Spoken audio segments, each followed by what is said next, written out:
Então, pessoal, boa noite, né? Para quem não me conhece, eu sou o Marco Silva, mais popularmente conhecido como o Marcão da Engipesc. Quero dar boa noite a todos os telespectadores aí, o pessoal que está assistindo, também que está ouvindo, né, o nosso podcast. Quero dar boa noite aí ao nosso querido convidado da noite aí especial, o Rafael Queiroz, né? Encerrando o ano aí com chave de ouro. E lembrar a todos, né, que o nosso podcast Derazina Aqui Cultura, ele tem o apoio e patrocínio da revista Panorama da Aquicultura, né? Então fiquem atentos aí, curtam aí o nosso podcast 0 a 100, né? Sigam a nossa página. Também entrem lá no site do Panorama da Aquicultura, né? E vejam reportagens, assinem a revista, né? Os melhores, tudo sobre a aquicultura, que está acontecendo aí, tudo de novo, né? E é isso. Lembrando, o podcast tem o apoio da Panorama da Aquicultura. Boa noite a todos aí. Retorno a palavra aí ao nosso querido apresentador oficial da noite hoje, que é o Deraldo, né? Para ele apresentar o nosso convidado. Então, só lembrando, pessoal, a gente fechou a patrocínio com a Panorama e a Panorama disponibilizou algumas assinaturas. A gente tem assinatura mensal, a gente vai ver com ele, já viu, né? Na realidade, ele já disponibilizou para a gente, está vendo uma forma de fazer esses sorteios durante a nossa live. Eu até no próprio Instagram, para sortear a assinatura da Panorama da Aquicultura. Tá legal? Ele disponibilizou uma por mês para a gente está fazendo esse sorteio. Então, a gente vai pegar uma live para a gente estar fazendo isso. Tá certo? Vou passar a palavra para o Rafael, para ele se apresentar. Nosso convidado hoje, Rafael Queiroz, né, engenheiro de pesca da UFRB. Olá, pessoal. Boa noite, tudo bom? Me escutam bem? Estão conseguindo me ver tranquilamente?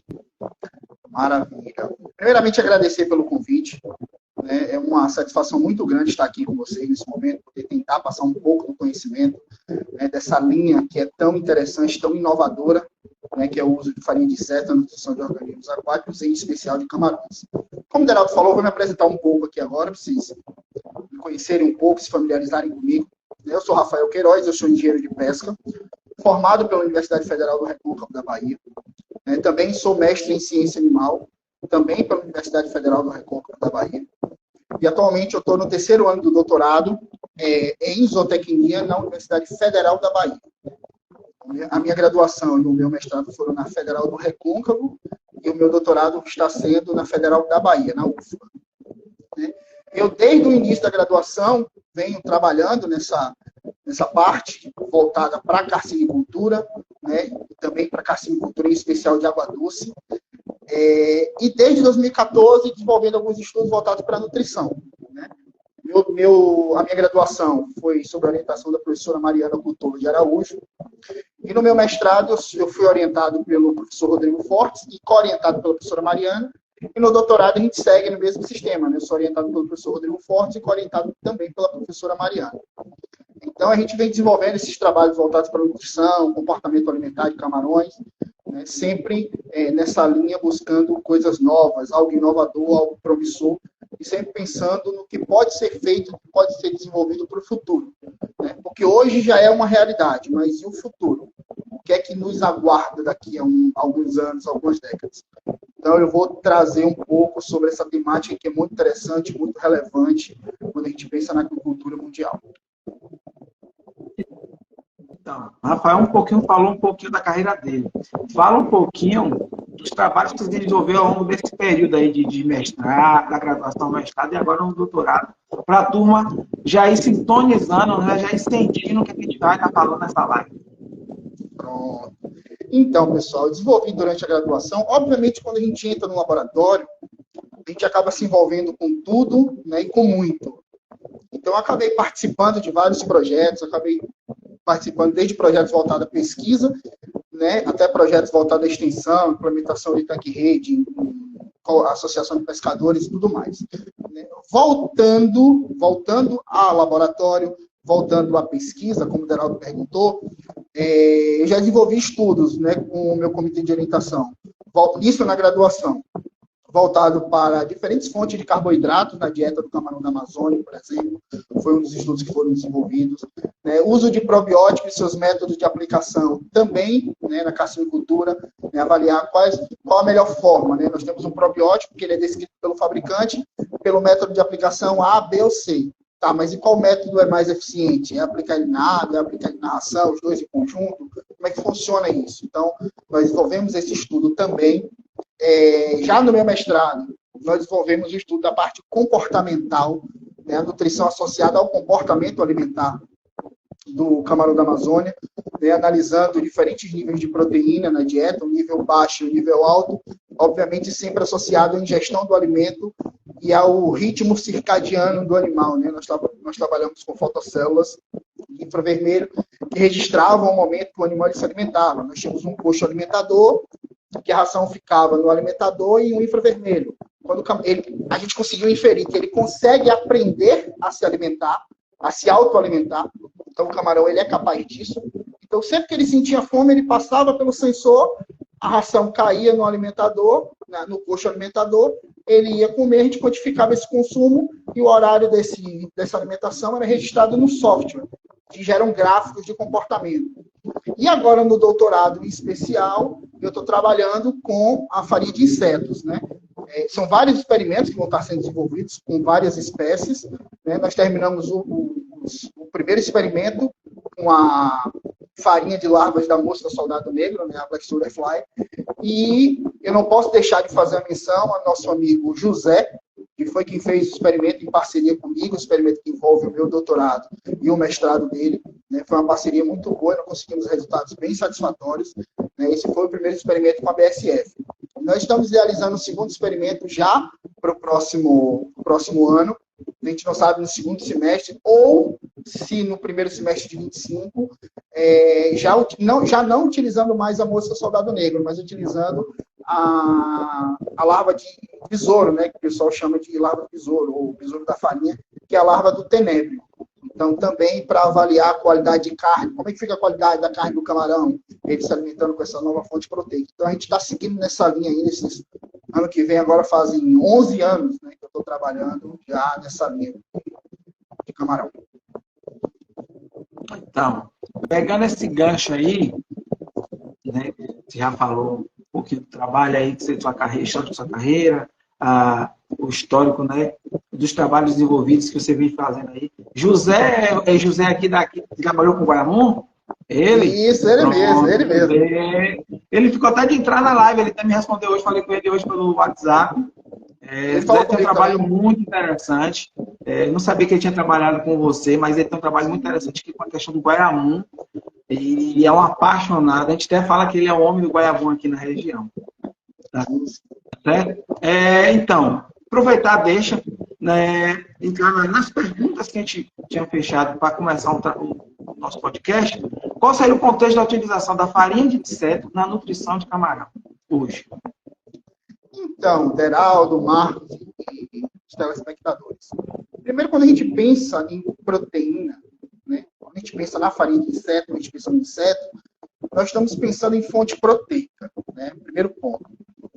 A gente não pode deixar de mensurar que a farinha de inseto, historicamente, ela já é uma fonte proteica milenar, já utilizada na Ásia há muitos e muitos anos, né? Então, talvez seja o meu. Deixa eu desligar aqui. Alguém falou que tem um barulho de ventilador. Vê se melhorou e responde no chat aí que Marcos vai acompanhar. Responde aí, Rogério. Se vai ser o meu ou dele. Pode ser o meu. Alguém comunica para mim. Então, tem dessas, às vezes tem dessas. Então, continuando. Então, já é uma fonte proteica milenar que ela já vem sendo utilizada na alimentação humana há milênios. Né? Se a gente for pensar na China, por exemplo, e outros países asiáticos, volta e meia a gente vê reportagem e tudo mais. E quando a gente pensa também em proteína para alimentação humana, a gente tem que pensar que a produção de alimento para suportar o crescimento e a demanda populacional, ela é latente, ela é muito grande. Então, existe a necessidade de se produzir alimento para atender a demanda global. Eu sempre, quando eu vou falar dessa temática, quando é uma palestra com slide, alguma coisa do tipo, eu sempre mostro um videozinho, inclusive foi um professor, o professor Nelson Colalto, que ele é professor da UFBA, ele sempre aborda essa temática, e ele no vídeo traz a evolução da humanidade a nível populacional. E o vídeo, eu vou resumir, né, o vídeo para vocês, ele mostra que a humanidade levou 200 mil anos para alcançar o primeiro bilhão de habitantes, ou seja, passando por todas as eras que a gente conhece, Império Romano, o tempo antes de Cristo, os maias, incas, astecas, a era do trigo, a era do ouro na Índia, a peste bubônica. Inclusive, vale ressaltar que a única queda populacional da história da humanidade foi justamente na peste bubônica, e de lá para cá vem crescendo. Então, a tendência é que em 2100 a população chegue a 11 bilhões de habitantes. Então, quando a gente pensa nesse contexto de crescimento populacional e de que os asiáticos eles já utilizam como fonte de proteína para atender essa demanda, é muito comum, é muito cultural, e isso já vem adentrando numa questão também europeia, né? Ainda há um preconceito, mas já há algo que já vai adentrando, né, nesse meio de cultura europeu. A gente não pode deixar de pensar também que pode ser uma excelente fonte de proteína quando a gente pensa na nutrição animal, né? Então, existem várias espécies que, além de terem um perfil, e a gente vai falar um pouco mais na frente, muito parecido com a farinha de peixe, que é a principal fonte proteica das dietas para camarões hoje, por exemplo, né? A gente tem ainda facilidade de cultivo, né? E várias características que englobam a farinha de inseto, e eu costumo falar isso, que é a proteína do futuro. Porque quando a gente pensa em utilização de recursos pesqueiros, eu lembro quando eu entrei na graduação em 2012, na engenharia de pesca da UFRB, sempre se comentava, porque daqui a 10 anos, daqui a 20 anos, preocupação com recursos pesqueiros, redução de estoques pesqueiros, e a gente sabe, né, de onde é que vem a nossa farinha de peixe, né, uma farinha de peixe de qualidade, Chile, Peru, levando em consideração também que atualmente existe uma alternativa a essa farinha de peixe, que é uma farinha de peixe nacional, com resíduo da tilapicultura, que também vem trazendo, né, alternativas, mas ainda assim, quando a gente pensa em futuro, em décadas à frente, como eu estava falando lá atrás, a gente sempre escutava falar, mas daqui a 15 anos, daqui a 20 anos, redução dos estoques pesqueiros é uma preocupação da FAO, é uma preocupação, só que 2012 para agora, 2024, já vão fazer 12 anos. E como é que está esse panorama? Será que a gente ainda consegue sustentar por muito mais décadas essa utilização de peixe para produzir peixe, de peixe para produzir camarão? Então, proteínas alternativas, elas vêm nesse contexto, né? Os insetos, eles não são eles não estão fora desse contexto. Então, é muito importante a gente ter essa visão. Crescimento populacional, necessidade de produção de alimento e fontes proteicas alternativas para produzir esse alimento. É nessa linha que a gente consegue agregar tudo e pensar na utilização da farinha de inseto para nutrição de camarões.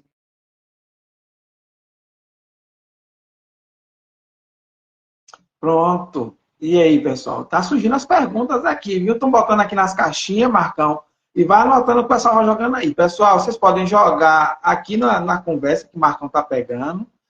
Dandara já jogou algumas perguntas, mas 2 pessoas também jogou aqui na caixinha. Vocês têm a liberdade de jogar tanto na mensagem como na caixinha aqui. Nas mensagens, o Marcão vai estar fazendo as perguntas no final e na caixinha também eu vou estar fazendo no final. Aqui já tem algumas. Então, você vê que tem esse histórico que o Rafael falou do crescimento, da necessidade de questão de uso de proteína animal. Então, pegando isso, e aí o gancho da questão da utilização do inseto, quais seriam as principais espécies de insetos com interesse comercial hoje, Rafael?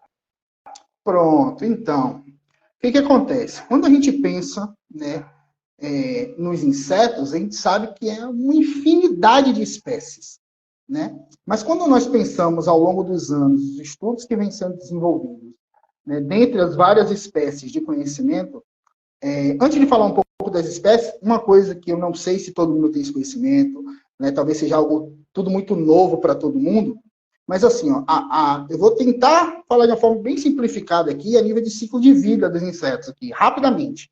Né, existem 4 fases ou 4 etapas, podendo, a depender de uma espécie ou de outra, ter uma a mais ou uma a menos, isso aí vai variar um pouco, certo?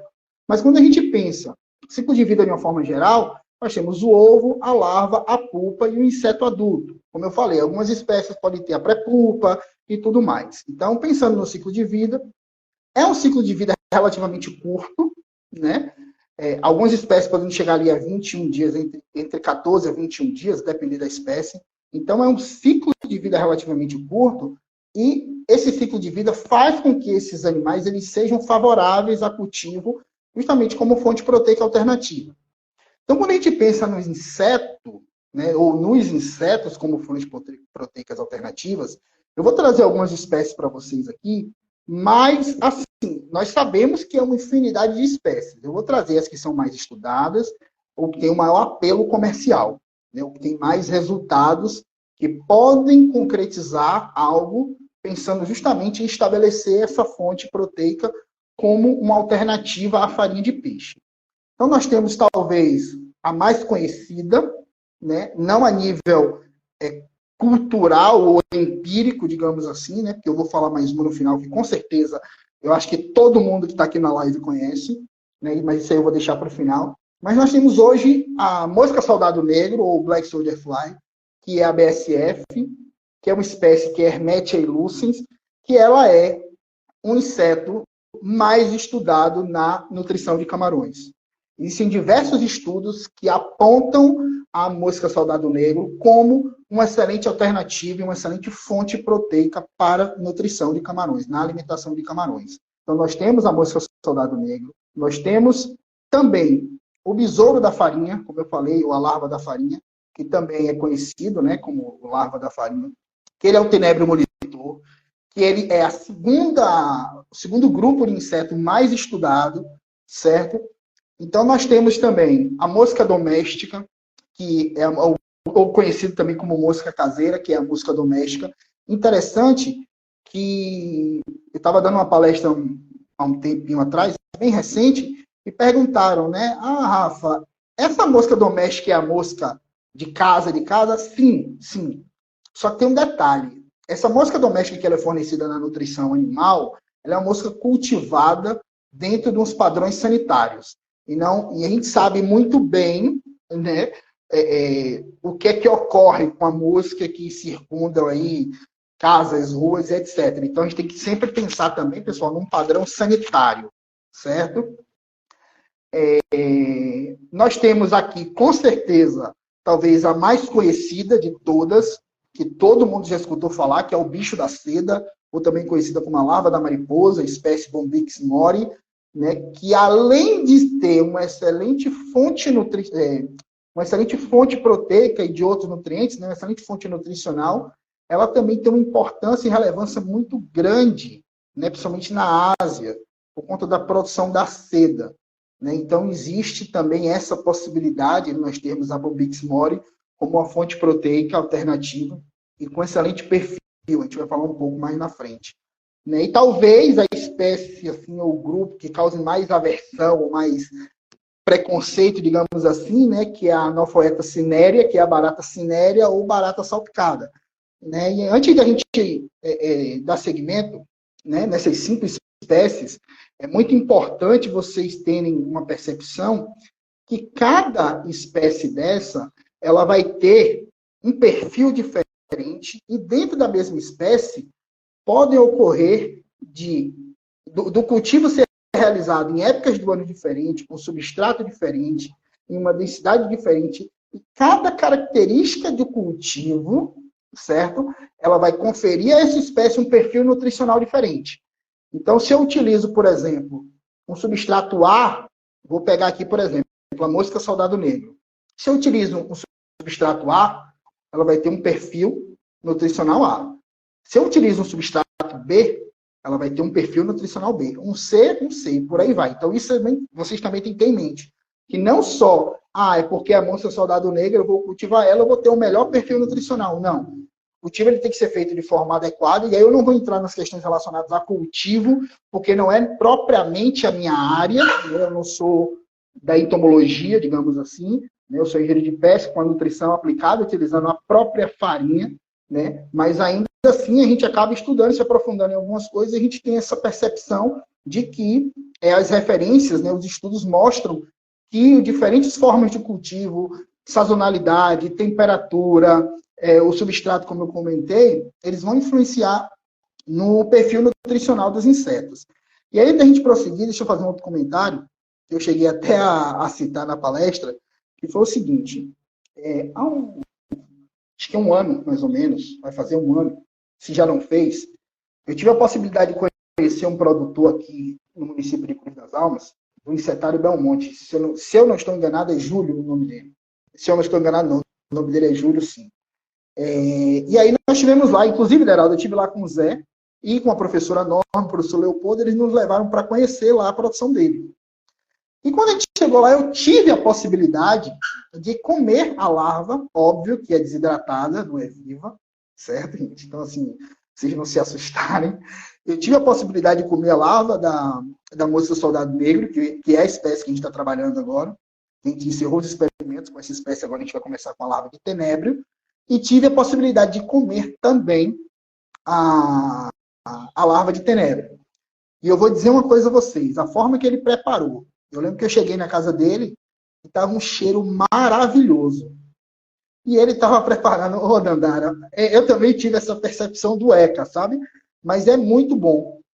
E justamente sobre essa questão do preconceito, que quando a gente quebra esse preconceito, que a gente come pela primeira vez, a gente vê um sabor muito característico.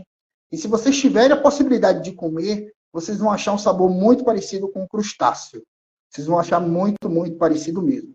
Se a gente come um crustáceo ou crustáceos diferentes, é óbvio que a gente vai encontrar gostos diferentes, né? São carnes diferentes, é óbvio, né? Mas é um gosto muito parecido. Então, assim, talvez o preconceito é muito voltado para essa questão do, ai meu Deus, eu tenho nojo e tudo mais. Então, assim, não se assustem, eu tive essa possibilidade de comer, né? Não me arrependo, se puder eu como de novo, porque é muito bom. É muito bom mesmo, muito bom mesmo. Então a gente tem aí, essa Rafael, questão, né? Pode a falar. Adriana lá no México, a Adriana Silva, que eu tive o prazer de conhecer na Fenacan do ano passado, ela disse que tem casa, disse que é uma delícia, viu, Dandara? Adriana, já vou aproveitar aqui, você está na nossa lista para ser possível entrevistada, né? Na nossa lista para ano que vem você ser entrevistada por a gente, viu? E você tem que trazer um pouquinho para a Dandara experimentar. Aí, a Adriana está dizendo que é gostoso, pessoal. Vocês, Rafael, quando me contou essa história, eu fiquei assim, sabe? Mas eu acreditei nele, porque já tem um histórico, né, de várias... Por exemplo, na China se come inseto. Não dessa forma que Rafael comeu, mas se come. Então, não deve ser muito diferente de qualquer outro crustáceo. Né, Rafael? Inclusive, Deraldo, o Zé não teve coragem de comer. Ele foi com a gente, ele não teve coragem de comer. E a infinidade de insetos que são consumidos na Ásia é muito grande. Eu trouxe apenas 5 espécies aqui, numa amostra menor, para a gente conseguir, dentro dessa amostra, tentar fazer um comparativo aqui, né, com a farinha de peixe e tal, trazer essas perspectivas. Mas, de fato, eu aconselho vocês, se tiverem possibilidade, culturalmente falando, é uma coisa nova e vocês não vão se arrepender, porque, de fato, é muito bom. Não, pessoal, não desperdice a oportunidade. Eu, sinceramente, eu gosto de provar as coisas antes de rejeitar qualquer coisa. Tá entendendo? Eu, por exemplo, não gostava muito de pimentão. Hoje eu como pimentão à vontade. Tá entendendo? Então, assim, é muito de questão de experimentar e tá no gosto da gente. Com certeza. Aí, lá no México, Adriana, a gente é muito comum o uso disso. A gente aqui que fica, né, não experimenta essas delícias, né, Rafael? Mas bora dar um segmento aqui. Rafael, quais os aspectos nutricionais na utilização da farinha de inseto na alimentação do camarão? Então, pessoal, primeiramente, quando a gente vai pensar na inclusão dessa fonte proteica, né, dentro de uma dieta para o camarão, por exemplo, né, e o foco aqui é camarão, primeiro a gente tem que entender o perfil enzimático desse grupo que a gente está trabalhando. Vale ressaltar que dentro, né, dos grupos, né, dentro do próprio, digamos assim, dentro dos crustáceos, aí dentro, né, desse grupo que envolve os camarões, sejam camarões marinhos ou sejam camarões de água doce, cada espécie ou cada gênero ele tem um perfil enzimático que talvez seja mais específico para aquela realidade dele, para aquele hábito alimentar e aquelas características que são específicas daquele gênero, daquela espécie. Porém, de uma forma geral, a gente entendendo o perfil enzimático da espécie, do gênero, do grupo, de uma forma geral, Quando a gente para pensar, a nível de protease, né, já que a gente está falando de farinha de insetos ou de insetos como fonte proteica, né, fontes proteicas alternativas, quando a gente pensa em proteases, né, nós temos as principais proteases, como as carboxipeptidases A e B, leucinaminopeptidase, e talvez as mais conhecidas de vocês, que é a tripsina e a quimotripsina. O camarão, ele não produz a pepsina, certo? Então, é importante ressaltar isso, que é talvez a principal protease dos monogástricos, de uma forma geral, de nós humanos, né? Os camarões, eles não produzem. Isso está diretamente relacionado ao pH do trato gastrointestinal. E a pepsina, ela está diretamente associada a um pH ácido, e o trato gastrointestinal dos camarões, ele tem um pH 7, um pH neutro. Então, não ocorre a ativação dessa enzima e, consequentemente, não há produção dessa enzima, né? Então, a nível de protease, nós temos as carboxipeptidases A e B, leucinaminopeptidase, tripsina, quimotripsina. Quando a gente vai para as lipases, nós temos as lipases pancreáticas como principais lipases, pouca produção de lipase gástrica, né? As carboidratos, a principal carboidrase e a única descoberta, não, a única mais estudada até hoje, são as amilases, né? Porém, existem outras duas enzimas que são produzidas, que são a celulase e a quitinase. Então, quando a gente pensa a nível nutricional para a inclusão da farinha de inseto para os camarões, na dieta dos camarões, a gente tem que levar em consideração a produção de quitinase. Existem alguns questionamentos e alguns estudos, quando a gente pensa na inclusão da farinha de insetos para peixes, existe um fator limitante que é justamente a produção de quitinase, a digestão da quitina pelos peixes. Então, é um ponto relevante quando a gente pensa, dentro da piscicultura, incluir a farinha de inseto. Porém, quando a gente associa essa inclusão para os camarões, eles naturalmente já produzem a quitinase. Por quê? Primeiro, eles se alimentam da própria exúvia em algum momento da vida dele, a depender do contexto. Então, ele é capaz de consumir a sua exúvia, e a exúvia do camarão possui quitina. Então, naturalmente, o camarão ele já produz a quitinase, certo? Um outro fator muito importante, e não menos relevante do que a ingestão da exúvia, é que, em ambiente natural, os camarões eles possuem hábito onívoro. Então, os insetos aquáticos já fazem parte da alimentação natural dos camarões. Então, naturalmente, também, eles já produzem quitinase para digerir esse polissacarídeo. Então, é muito importante a gente estar, esse polímero, é muito importante a gente estar atento ao nível de inclusão dessa farinha. Por quê? Alguns estudos que caracterizam, né, os insetos, eu vou trazer um exemplo para vocês aqui da Blatica dúbia, né? A Blatica dúbia é uma espécie de barata que ela vem sendo estudada, vem crescendo os estudos com ela nos últimos anos, certo? Então, é um ponto de interesse. Além dessas 5 espécies, que são as mais estudadas, que eu apresentei, as mais consolidadas, digamos assim, outros insetos vêm surgindo com esse interesse, né, zootécnico. E a dúbia é uma dessas espécies. E só para vocês terem uma ideia, entre machos e fêmeas da dúbia, os machos eles podem ter em torno de 4% de quitina e a fêmea em torno de 5,5% de quitina. Então, entre macho e fêmea, adultos, a gente só observa 1% de diferença, um pouco mais de 1%. Quando a gente vai para as ninfas, ela já cai para 3,8%. Então, comparado com as fêmeas, já é 1,7% de diferença de quitina. Só que as larvas tendem a ter menos quitina. Então, eu costumo destacar sempre a atenção com a quitina. Para a gente não achar que um animal, eu vou pegar um animal adulto, né? Eu vou utilizar a farinha de uma espécie A, né, adulto, e ela vai me dar uma resposta satisfatória, ela vai me dar uma resposta eficiente. Por quê? Porque por mais que haja produção da quitinase pelos camarões, é importante a gente ter total conhecimento de qual nível incluir. E é para isso que esses estudos que vão sendo desenvolvidos, ou que vêm sendo desenvolvidos, ou que serão desenvolvidos, vem nessa linha também, tá? Qual o melhor nível de inclusão? Qual o melhor nível de substituição? Porque não é só uma questão voltada à substituição da proteína da farinha de peixe pela proteína de inseto. Mas, apesar de não ter um fator antinutricional, existe a presença da quitina, que deve ser levada em consideração quando a gente pensa na questão da digestão e absorção desse ingrediente, né, proteico.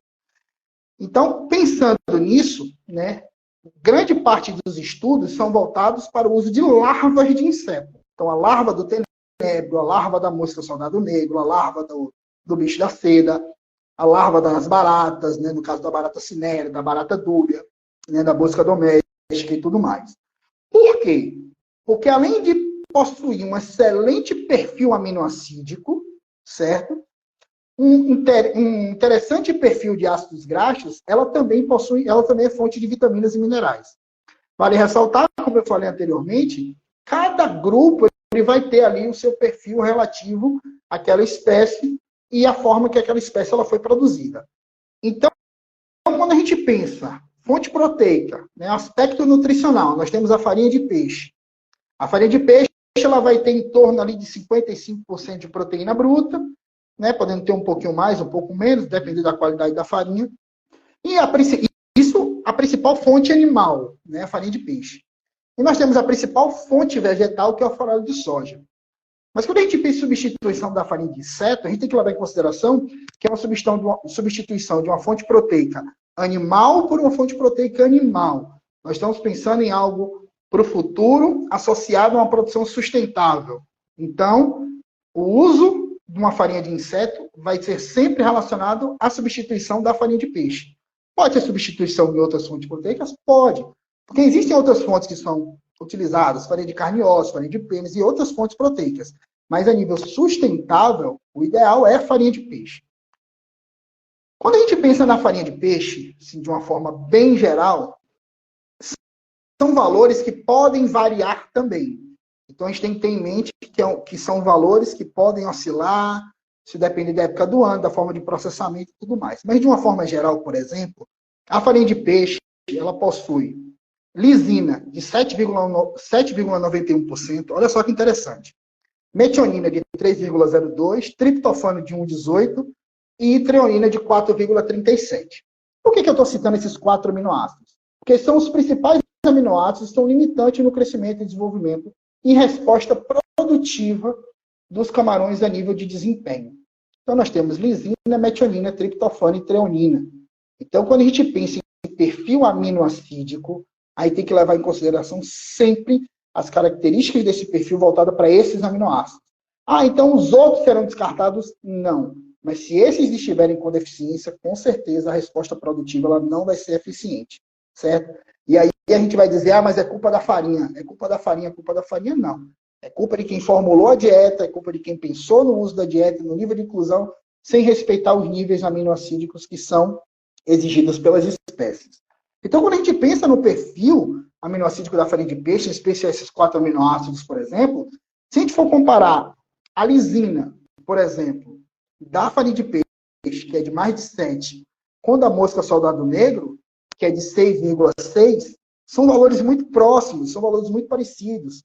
A farinha da mosca soldado negro ela tem 2,01 de metionina, 3,7 de treonina, é um valor muito próximo dos 4, né, da farinha de peixe, né, triptofano de 0,5, por exemplo. Então, a gente consegue observar que são valores próximos.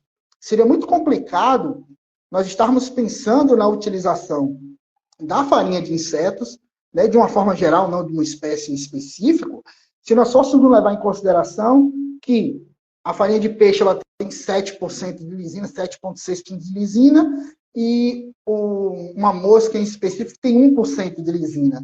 Aí fica um negócio um pouco desbalanceado. Mas quando nós pensamos em uma farinha de peixe e uma mosca soldado negro, a BSF, né, o perfil aminoácido ele se aproxima muito do que seria a farinha de peixe. Quando a gente vai para o tenebro, é também um tanto parecido. Nós temos a lisina com 5,4%, a metionina com 1,5%, triptofano com 0,6% e treonina com 4%.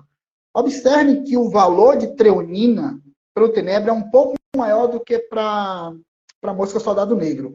Então, a gente vai começando a perceber que existe potencial, certo? Existe um potencial muito grande na substituição dessa fonte pelos insetos. Justamente o perfil aminoácido que ele vai mostrando para a gente. A mosca doméstica, por exemplo, que é a musca doméstica, elas têm 3,36% de lisina. É um valor um pouco menor? Sim.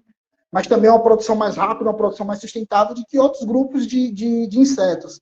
Então, quando a gente pensa em um valor de 3,36, é possível, dentro de um balanço dietético, ajustar a inclusão da mosca doméstica e substituição à farinha, alcançando aqueles níveis de lisina, por exemplo. Ela tem mais metionina do que a BSF, entendeu? Apesar de ter menos triptofano e menos treonina. Quando a gente vai para o bicho da seda, é o que causa mais impacto assim, a nível de perfil aminoácido, porque de lisina ele tem 7% de lisina, certo? Quando a gente vai para metionina, 3,5%. Triptofano 0,9% e treonina 5,1%. São, de todos os grupos que eu estou apresentando aqui, ainda vou apresentar mais um, é o que mais se aproxima do perfil aminoácido. Então, além do apelo comercial voltado à produção têxtil, ele ainda tem uma possibilidade, um potencial muito grande voltado para a produção de proteína, né? Como ser utilizado como fonte proteica na indução de organismos aquáticos, né? Em camarão, especialmente. E a barata cinérea, que tem o perfil de lisina de 3,21%, ou seja, é muito parecido com o da mosca doméstica. Metionina, triptofano e treonina, em níveis parecidos, 0,96, 0,54 e 2,05.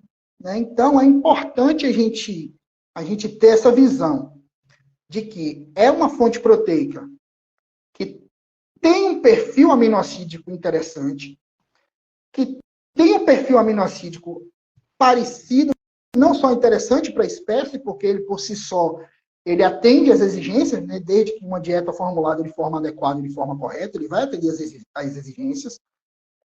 Porém, quando a gente pensa a nível de comparação com a farinha de peixe, são níveis muito, muito parecidos alguns grupos, entendeu? O bicho da seda, o tenébrio, a mosca soldado negro, que são as mais famosas, digamos assim, eles têm esse perfil muito parecido. Então, uma possibilidade, um potencial muito grande quando a gente pensa nessa questão da substituição.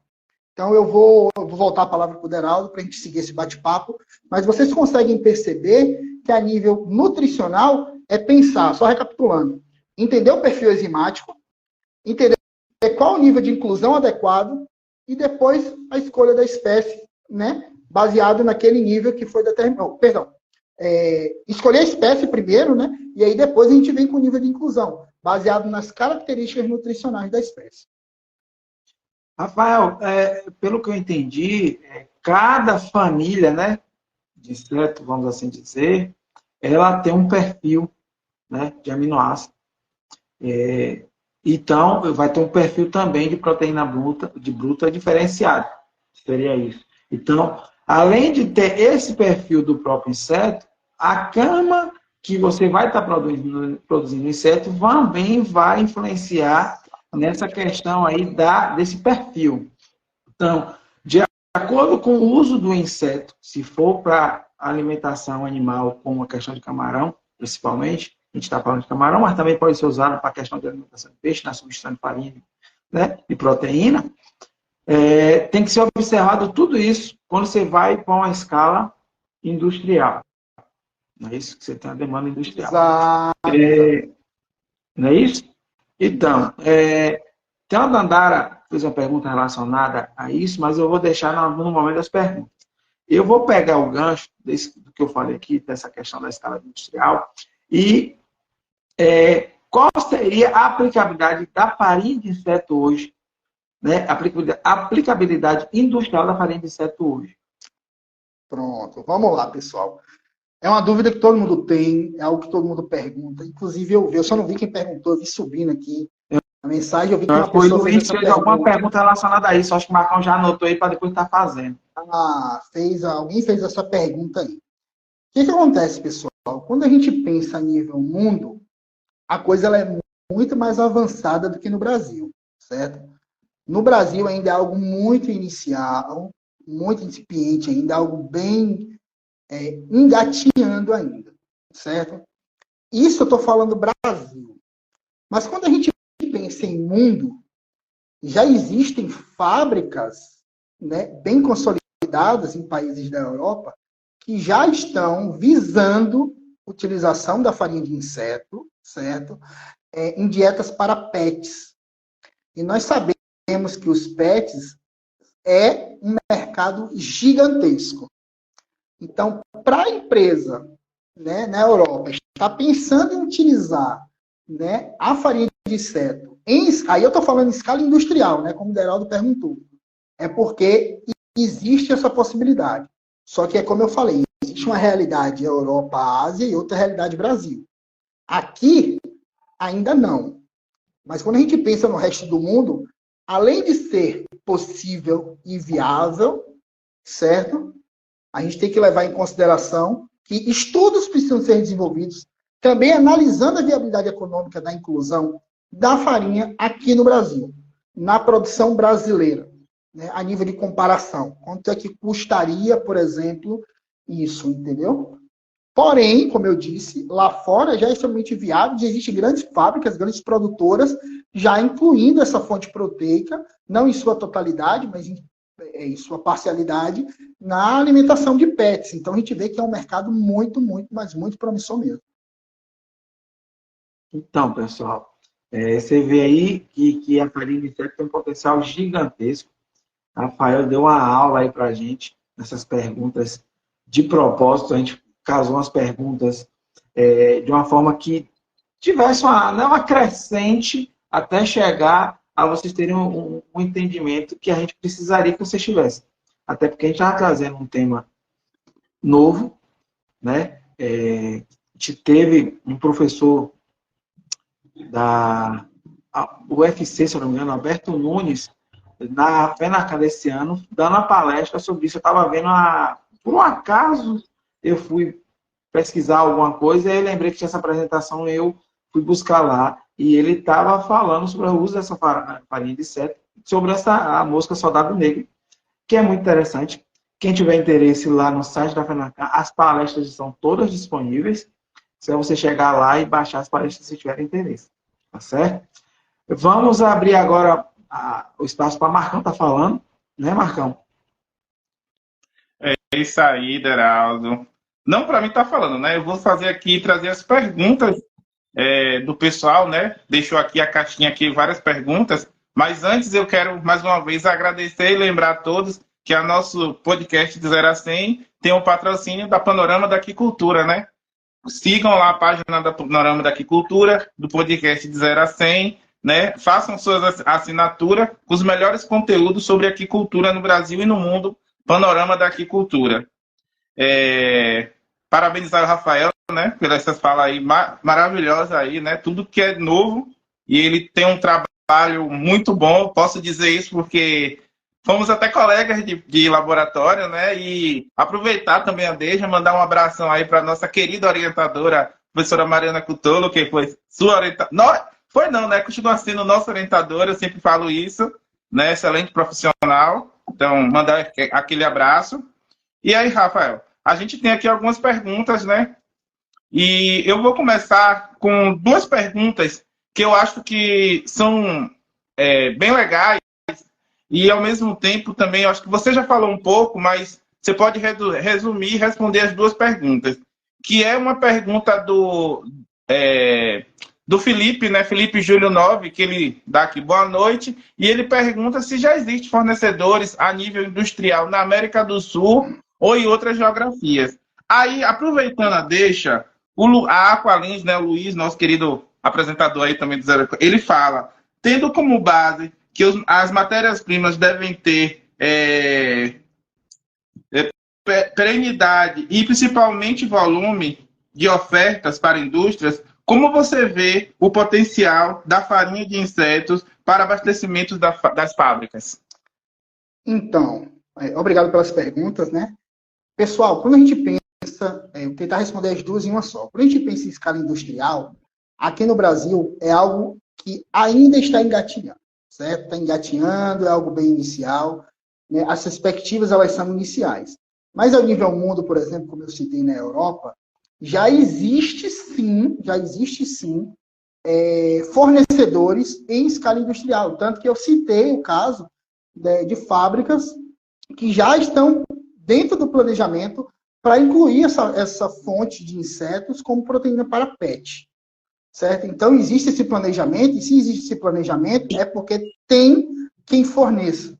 Porque se a gente for analisar uma fábrica grande que produz comida para PET, não iria se propor a fazer algo ou tentar incluir, se planejar para incluir, se ele não tivesse quem atendesse essa demanda dele. Então, às vezes, pode ser até uma demanda casada. Você produz, eu compro e eu uso. Isso acontece muito, né, na avicultura. Né? Eu não sou diretamente da área, mas conheço algumas pessoas que trabalham nessa área e as grandes fábricas já compram aquela produção daquele produtor ali, aquela coisa casada. Né? Então, se tem a inclusão em grande quantidade, é porque tem quem forneça. Mas no Brasil ainda não. A América do Sul ainda não. Quando eu falo em escala industrial. Mas as perspectivas, elas são interessantes quando a gente pensa a médio e longo prazo, principalmente porque quando a gente pensa em inclusão, né, dessas farinhas na nutrição animal aí, de uma forma geral, saindo um pouco da questão do camarão, a gente tem que pensar na demanda que pode não existir tanto hoje, porque a gente tem a farinha de peixe, mas como é que ela vai estar daqui a 20 anos? Entendeu? Então, pode não ter a demanda hoje, mas essa demanda, em algum momento, ela vai vir. Então, vocês não precisam ter dúvidas que quando surgir a demanda, os produtores estarão prontos e desenvolvendo e crescendo daqui até lá. Que já existem fornecedores em escala industrial na Ásia e na Europa. Então, né, Rafael, os fornecedores têm que estar prontos, né? A pesquisa é para isso. Você desenvolve a pesquisa com esse intuito para munir esses empreendedores, né? Esses investidores nos segmentos, para o momento certo eles estarem entrando no mercado. Eu acho, assim como você levantou aí, já existe essa questão do mercado PET. O mercado PET é um dos mercados, dos maiores mercados, extremamente atrativo hoje. Eu acho que, por exemplo, puxando a sardinha para a nossa área, o aquarismo é a terceira, só perde para gato e peixe, ou gato e cachorro, se eu não me engano. O mercado PET, em termos de recurso financeiro que gira. Então, você tem aí, por exemplo, esses três, são três mercados extremamente interessantes para a farinha de inseto. Cachorro, gato e peixe. Tá entendendo? Peixe ornamental que eu falo, viu, pessoal? A parte de aquarismo. Então, acho que vai ter muito mercado assim, para a farinha de inseto futuramente. Marcão, pegue aí. E aí, vamos para a próxima pergunta, que é do nosso amigo aqui, o Verickson Rogério, né? Que ele tem uma curiosidade, né, em saber, já vi que ele é produtor forte do Rosenberg, na verdade ele deixou aqui duas perguntas, e eu vou aproveitar e vou fazer as duas, Rafael. Uma ele pergunta, essa ração atende ao nível mínimo de proteína exigida no cultivo de Rosenberg? A outra pergunta dele, ele fala, esses estudos da ração de insetos, teve boa aceitação com o camarão Rosenberg ou só com o Vanamei? É o Verickson Rogério. Pronto. Então, eu vou chamar de Rogério, né? Então, Rogério, vamos lá. Quando a gente pensa na exigência, ela é uma exigência voltada para a espécie, né? E não é só uma exigência proteica, mas também uma exigência aminoácidica.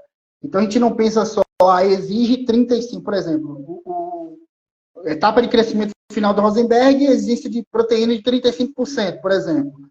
Quando a gente pensa nisso, que a gente pensa apenas nos 35% de proteína, a gente pode estar entrando num equívoco. Porque eu posso estar fornecendo uma proteína com valor alto, né, um nível alto, porém um baixo valor biológico. Uma proteína com baixa digestibilidade e um perfil aminoácidico não tão interessante. Então, o ideal é a gente casar a exigência proteica associada à exigência aminoácidica. Então, é entender a exigência aminoácidica do Rosenberg para lisina é tanto, para metionina é tanto, para triptofano é tanto, para treonina é tanto. E dentro da formulação da dieta, seja para Rosenberg, seja para Vanamei, seja para o Amazônico, seja para o Pneus Monodon, o que quer que seja, é pensar em atender à exigência de aminoácidos, não só de proteína, certo? Um abraço, Zé, o homem do Guaiamum está na área. Então, é atender à exigência aminoácida, certo? E aí eu puxo o gancho para outra pergunta que tu fez, que é assim, a nível de aceitação para o Rosenberg, aí eu vou dar um palpite, certo? Eu vou dar um palpite aqui. Os meus estudos do doutorado, em parceria com o Zé, que acabou de entrar na live no mestrado, são com o macrobraco amazônico, que é uma espécie do mesmo gênero. E eles aceitaram super bem a dieta, inclusive tiveram desempenho melhor do que a farinha de peixe, por outras características que não só os aspectos nutricionais. Se a gente tiver um tempinho no final da live, ou se surgir alguma pergunta relacionada a isso, eu falo, né? Senão eu deixo para falar no final. Então, o desempenho ele foi melhor com a farinha de inseto do que com a farinha de peixe. Então, daria esse palpite para o Rosenberg de que a aceitação ela vai ser interessante porque eles não tiveram problemas no consumo da ração com a farinha de inseto. Entendeu, Rogério? Obrigado, Rafael. E aí que a gente passa para a próxima pergunta do Rafael Bastos, né? Do Xará aí, colega também aqui da Federal do Recôncavo, né? Ele pergunta quantos por cento conseguiríamos reduzir no custo da ração com a substituição da fonte proteica? Pronto. Então, Rafa, quando a gente pensa hoje, com os estudos iniciais, e como não há produção em grande escala, eu não diria que hoje há uma redução de custo. Na melhor das hipóteses, o custo equivalente ou um pouco maior. Mas isso que eu estou comentando hoje, no dia 27 de dezembro de 2023, você poderia me fazer essa mesma pergunta daqui a 5 anos, daqui a 6 anos, daqui a 10 anos. Eu vou te responder, o custo é menor. Isso eu não tenho dúvida, certo? Mas quando a gente pensa em custo, a depender do inseto e a depender do tipo de farinha que a gente vai estar utilizando, por que o tipo de farinha? Porque existe a farinha integral e a farinha desengordurada, certo? Então, a depender do tipo de farinha, o valor do quilo comparado da farinha de peixe com essa farinha de inseto pode chegar até 5 vezes o valor, certo? Só que aí existem vários outros fatores associados a isso que devem ser levados em consideração. Não só confrontar o valor de 1 quilo de farinha de peixe com o valor de 1 quilo. Existem estudos que mostram farinha que custa 2 vezes mais, 2,8 vezes mais, entendeu? É algo pensando em sustentabilidade, certo? É algo pensando em médio prazo a longo prazo. Isso eu estou falando de Brasil. Lá fora já é outra realidade. Né? Como eu comentei, já existe farinha de inseto sendo usada em ração para pet.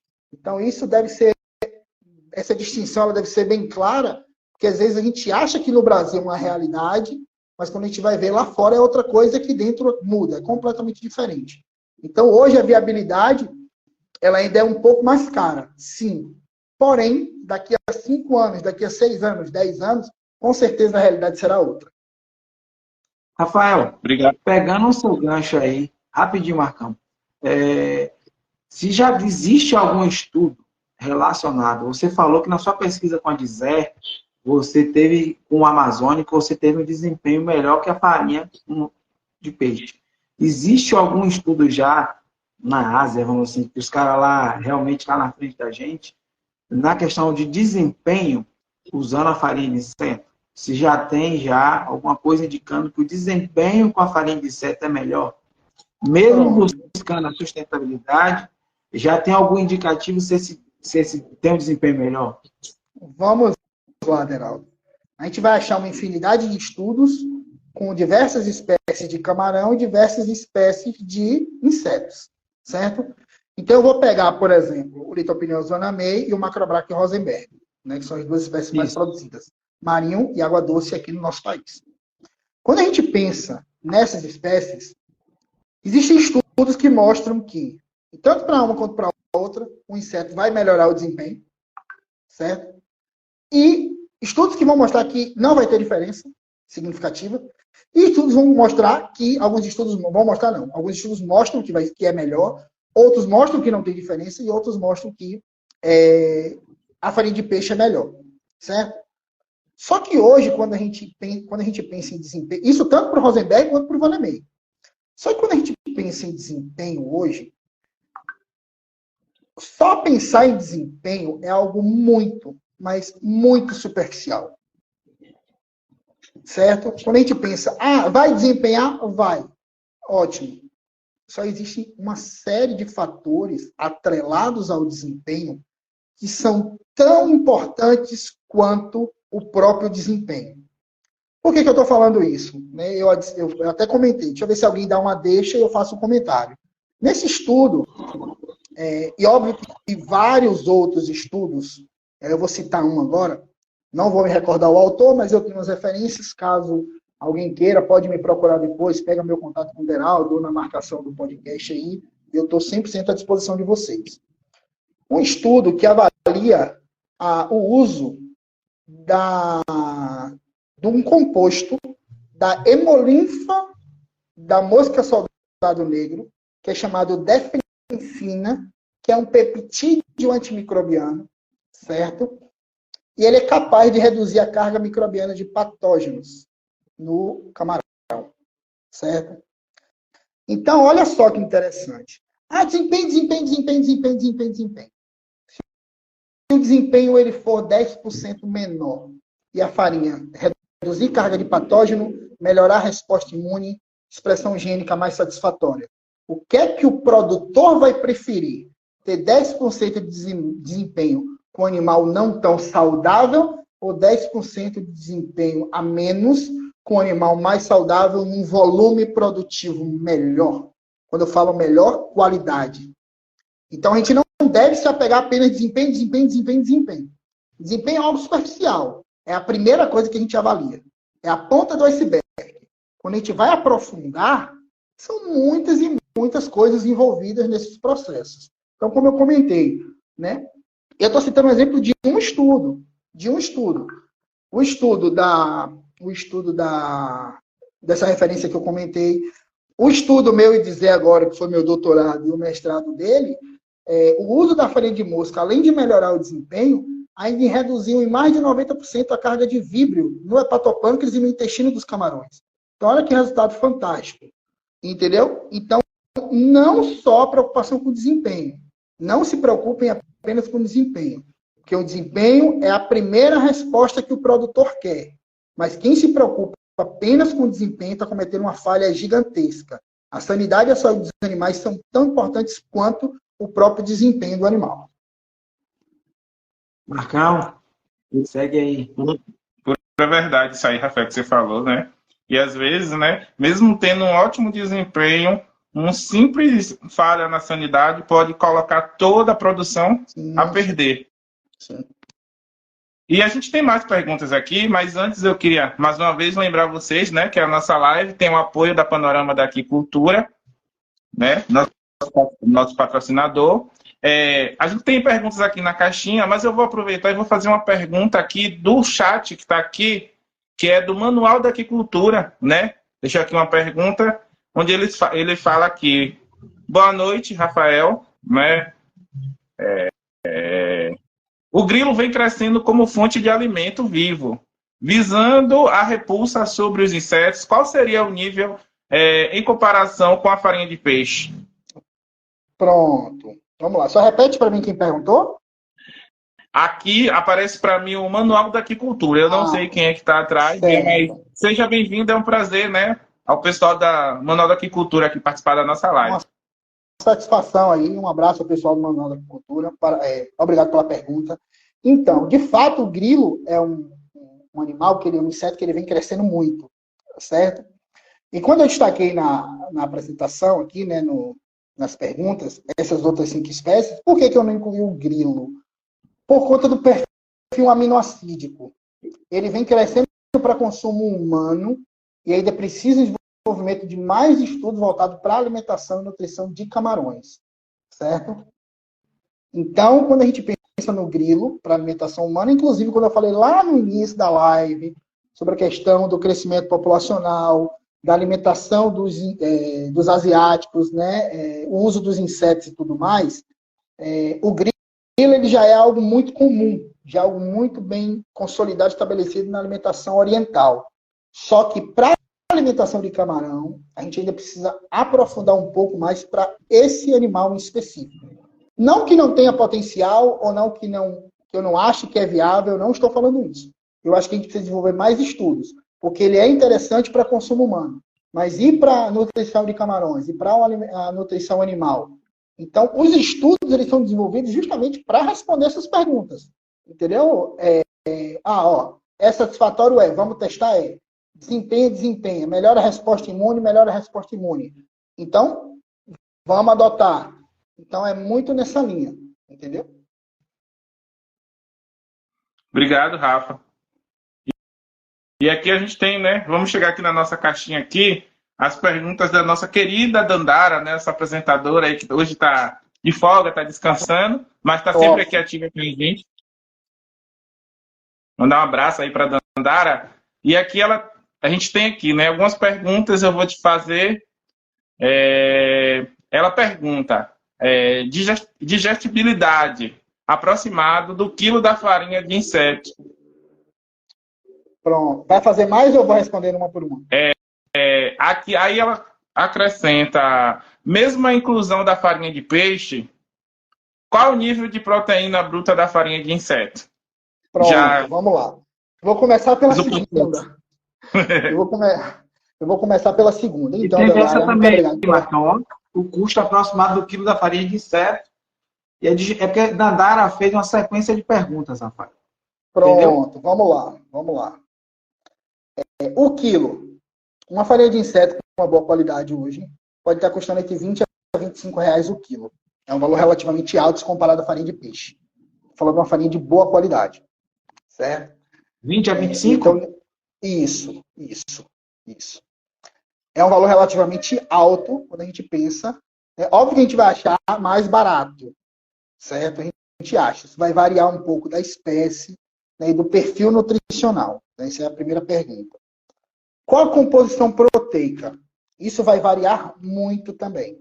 Por que vai variar? Por que, Dandara? Quando a gente pensa, primeiro, na produção do inseto. Então, a espécie que vai estar sendo utilizada, a forma de produção, o substrato que vai estar sendo utilizado, a temperatura, tudo isso influencia na composição nutricional desse inseto. E um outro fator, não menos importante, é se a farinha ela é desengordurada ou não. Se nós estivermos utilizando uma farinha desengordurada, a farinha pode chegar a ter 65% de proteína, 70% de proteína, que é algo até maior do que a própria farinha de peixe. Se nós não estivermos utilizando uma farinha desengordurada, uma farinha integral, por exemplo, a farinha integral que eu utilizei no meu doutorado e no mestrado de Zé, ela tinha cerca de 31% de proteína bruta. Né? Porém, ela tinha um pouco mais de extrato etéreo, entendeu? E isso deve ser mensurado na inclusão na dieta, para não comprometer a densidade calórica da dieta e influenciar no consumo dessa dieta pelos animais. Certo? Então, uma farinha desengordurada, como eu falei, ela pode chegar a 65%, 70% de proteína, 60%, e é uma excelente fonte de proteína, com um perfil aminoácidico muito interessante e muito relevante, como eu mostrei para vocês. A nível de digestibilidade, alguns estudos já mostram que a digestibilidade, aí eu vou falar de proteína, pode chegar até 60%, 65% de digestibilidade. Então, é muito interessante. Se a gente for analisar a nível da farinha de peixe, são valores ali de 60%, 78% ali, a depender, né? Uma farinha de subproduto, né, dos atuneiros, por exemplo, ela tem 70 e poucos por cento de digestibilidade. Então, é uma digestibilidade bem interessante. Óbvio, como eu falei, vai depender da espécie de camarão que vai estar sendo utilizado, de qual inseto que vai estar sendo utilizado, entendeu? Mas a nível... Por isso que a gente sempre fala, pelo menos eu, quando eu estou falando sobre esse tema, eu sempre comento de realmente ser algo promissor. Por que, Dandara? É de fácil produção. Tem um excelente perfil nutricional. Olha como vão surgindo vários... mas é isso. Ah, mas é aquilo. E eles vão se complementando.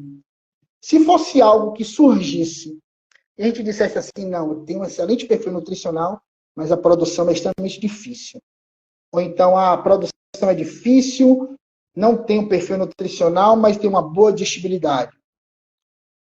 Então, ele estaria sim seria uma produção que estaria sendo inviabilizada. Mas quando a gente pensa que os pontos positivos eles vão casando, a gente consegue naturalmente acreditar que a médio e longo prazo vai ser algo muito, muito bem consolidado, inclusive aqui no Brasil, certo? Eu costumo até fazer um comparativo com a farinha de sangue, a nível proteico. Farinha de sangue, 90%, 80% de proteína. Quando a gente vai ver a digestibilidade baixíssima. Então, tudo isso deve ser levado em consideração, entendeu? Isso. Ô, Rafa, aproveitando, né, fazer uma pergunta aqui, uma curiosidade minha. A farinha de insetos, qual o tempo médio para consumo, ou, no caso, para armazenamento dessa farinha, e se exige um ambiente preparado, seja com controle de temperaturas ou algo assim para o produtor armazenar? Pronto. Excelente pergunta, Marcão. Excelente mesmo. Parabéns pela pergunta. O que acontece? Isso também vai depender do tipo de farinha que vai estar sendo utilizado. Uma farinha desengordurada, a gente não vai ter tanto problema em armazenar ela em um ambiente fresco, arejado, né? Porém, uma farinha integral, ela tem um teor de lipídio maior. Então, o risco de oxidação, de rancificação, ele aumenta, certo? Então, o ideal é de uma farinha integral que tem acima de 20% de lipídio total, ela ser armazenada resfriada, certo? O ideal é que seja isso. Mas a tendência, aí eu estou falando de tendência, é que passem a ser utilizadas farinhas desengorduradas, já que o principal objetivo é como fonte proteica. Hoje, utilizar a farinha integral, ela, além de ser uma excelente fonte de proteína, ela ainda tem um perfil de ácidos graxos muito interessante. Eu não entrei nesse ponto, certo? Não entrei nesse ponto, mas também não posso deixar de trazer, já que tu fez essa pergunta, e aí me deu essa deixa. O perfil de ácidos graxos ele é muito interessante, com excelente fonte de ômega 3 e ômega 9, por exemplo. Então, é muito, mas muito, muito importante que a gente tenha essa visão de que é uma excelente fonte, principalmente proteica, mas não deixa de ter outros valores, certo? Outros teores nutricionais de interesse, de relevância. E armazenamento resfriado, certo? Não tem muito segredo, não é aquela coisa, porque tem que colocar ali a menos 20, menos 40, menos 60. Não. Resfriado, uma coisa normal, uma coisa controlada, 4, 5 graus, desde que tenha mais de 20% de lipídio total. E o tempo de prateleira, Rafael? Está aí um estudo que precisa ser feito. É necessário que seja feito, entendeu? Já que é uma ideia de atender mercado, são perguntas que precisam ser respondidas. Nós utilizamos... Outra coisa. Pode falar. Pode falar. Não, nós utilizamos a farinha, nós já temos 1 ano com a farinha, e eu digo isso porque eu vou falar uma coisa aqui que Dandara vai fazer até o ECA. Eu costumo comer a ração dos camarotes. Todas as rações que eu formulo e eu bato a ração, eu como todas. Por quê? E fica de exemplo para todo mundo. Se você está formulando uma ração, se você confia na sua formulação, você tem que ter coragem de comer a ração que você está formulando. Então, eu como absolutamente todas as rações que eu formulo e que eu bato no laboratório. Eu como absolutamente todas. E de 1 ano para cá, volta e meia, eu pego uma colherinha da farinha de inseto e como para eu sentir o gosto. Não necessariamente tá bom ou não tá, que meu paladar só não vai dizer isso. Mas pegando esse gancho de que Deraldo falou, o tempo de prateleira, uma das minhas preocupações foi a questão da rancificação. E a partir do momento que eu estou ali constantemente comendo ela, eu consigo discernir, eu consigo ter uma noção, apesar de estar no freezer a menos 20, eu consigo ter essa noção, entendeu? Agora, óbvio que o meu paladar não é um estudo científico, isso é óbvio. Então, existe sim a necessidade de desenvolver estudos científicos voltados para o tempo de prateleira das farinhas, principalmente as integrais, né, que não são desengorduradas. Então, você falou aí de experimentar, rapidão, Marcão, de experimentar. Não. E aí eu acho que a turma deve estar encucada. Essa farinha de inseto para uso humano, Já que você experimentou o inseto e está experimentando a ração que você formula. Já tem estudo ou alguma coisa relacionada para isso, para uso humano, já que você falou que tem um perfil de ácidos graxos extremamente interessante e muitas outras coisas, já tem alguma coisa nessa vertente? Então, o que que acontece? Alguns estudos, eu até na palestra que eu ministrei, eu dei um exemplo de um estudo que foi desenvolvido na Itália. Né? Lá na Europa está sendo incluído, né, essa cultura da farinha de inseto, entendeu? Então é um ponto importante por ter um excelente perfil nutricional, porém isso quebra na questão preconceito. Por quê? Esse estudo ele fez, né, ele analisou o comportamento de ingestão de humanos quando eles sabiam e não sabiam que estavam comendo farinha de inseto. Quando eles sabiam, primeiro não sabiam. Que delicioso, parece crustáceo, isso os relatos do estudo. Parece camarão, parece farinha de camarão e não sei o que e tal. Gosto peculiar. Sem saber. Depois experimentaram sabendo. Eca, que nojo. Pode ter um bom perfil nutricional, mas eca, comer inseto. Então, a nível de uso para alimentação humana, ela é interessante, certo? Não só a questão nutricional, porém, existe uma necessidade muito grande de se quebrar essa barreira do preconceito. Porque daqui a algumas décadas, a gente não sabe como é que vai estar a produção de alimento no mundo. Então, fontes alternativas, seja para animal ou seja para humano, elas vão surgir e nós, enquanto humanidade, a gente vai precisar se adaptar rapidamente a isso. E quando eu falo rápido, é rápido. Ali, em questão de 5 anos, 10 anos, é uma adaptação. Porque determinada produção sofreu um problema ou algo do tipo, e a gente vai precisar sobressair, em detrimento daquele problema. Só pontuando, antes de passar aqui, né, eu vou passar a fala para o Deraldo, eu só queria trazer dois pontos. Um é que eu sou a prova, né, que o Rafael come mesmo a ração, né? A gente trabalhou lá no mesmo laboratório e eu já vi algumas vezes ele experimentando a ração que ele produz, ele é muito atento a isso, então eu posso garantir que é verdade, pessoal. Dandara aí que deve ter falado o ECA mais uma vez. E esse ponto que você falou sobre alimentação com insetos, né? A gente vê lá naqueles países asiáticos que o pessoal se alimenta de forma integral mesmo, né? Não é a produção da proteína em si, mas já alimenta. Aquilo ali já mostra um bom indício, né? E também, há poucos tempos aí, o cara lá da OMS, né, da Organização Mundial da Saúde, ele já declarou que futuramente a proteína que a gente vai ser consumida no mundo inteiro é a proteína vinda de insetos, devido à produção de alimentos e ao aumento da população mundial, né? Então, isso vai ser algo que já tem chamado a atenção, né, da Organização Mundial de Saúde, e provavelmente deve vir muitos estudos aí também, e a gente não pode ficar, né, atrasado, né? Já ficar atento a isso aí, e o Rafael está trazendo isso aí de forma magnífica para todo mundo. Deraldo, agora é com você. Marcão, se eu não me engano, ficou uma pergunta que o Luiz fez. Eu tentei achar e eu não achei. Foi a pergunta que eu fiz. Foi a que eu fiz. Foi a que você fez? Foi. Tá, beleza. Então, assim, pessoal, tem alguma dúvida? Aproveite, Rafael. Rafael vai continuar, a gente vai estar salvando essa live, vai estar disponível. Temos mais de 1 hora de live aí já. E, assim, extremamente interessante. Eu fiquei aqui, eu já tinha batido um papo com o Rafael antes, na Fenacan, até na UFPA, sobre alguma coisa. E, assim, eu fiquei surpreso com algumas coisas. E, principalmente, fiquei com surpresa essa possibilidade de alimentação humana, já que na forma de farinha, né? Já que a gente já sabe que já na China, já na Ásia, já se come inseto normalmente. É uma iguaria lá, vamos dizer que já é uma coisa do hábito deles. Mas, assim, o potencial da farinha de inseto, eu não tinha noção. Só depois que eu bati papo com o Rafael, para eu ter noção.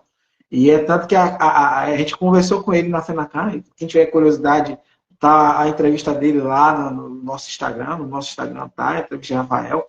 Inclusive, que foi no stand da Panorama. Quem a gente não entrevistou que tinha algum stand, a gente estava entrevistando na Panorama, porque foi onde a gente fechou nossa parceria, nosso patrocínio. Então, era uma forma de promover a revista da Panorama também. E foi tanto o Rafael, o Luiz Otávio e outras pessoas foram lá. E aí, Rafael já falou alguma coisa na entrevista sobre isso. Quando ele falou, depois, eu conversando com o Luiz, a gente encontrou o Rafael e disse, vai convidar o Rafael para fazer a entrevista. A gente já tinha saído da FENACAN já com o Rafael sendo uma das pessoas que a gente iria entrevistar ainda esse ano.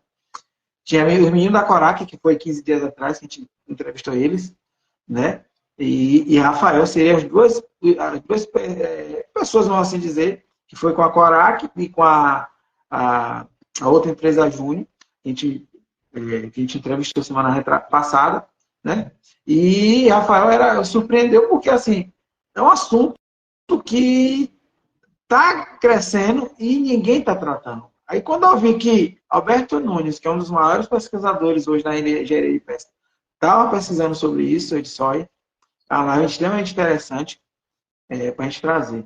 E, assim, me surpreendeu. A gente teve um pico aqui, pelo menos, de 27, 28 pessoas. Depois eu vou ver as estatísticas.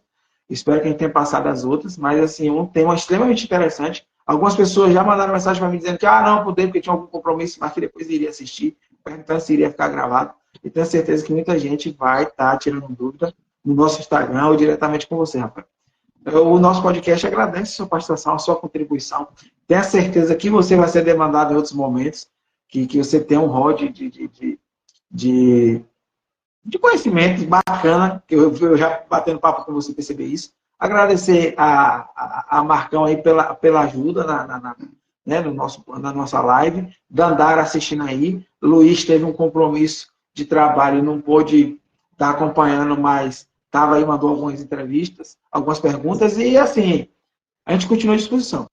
A gente ainda está vendo quem vai ser o nosso próximo entrevistado, mas tenho certeza que daqui a 15 dias teremos outra live com vocês. Tá certo, pessoal? Abre espaço para Rafael e a gente daqui a pouco encerra a nossa live.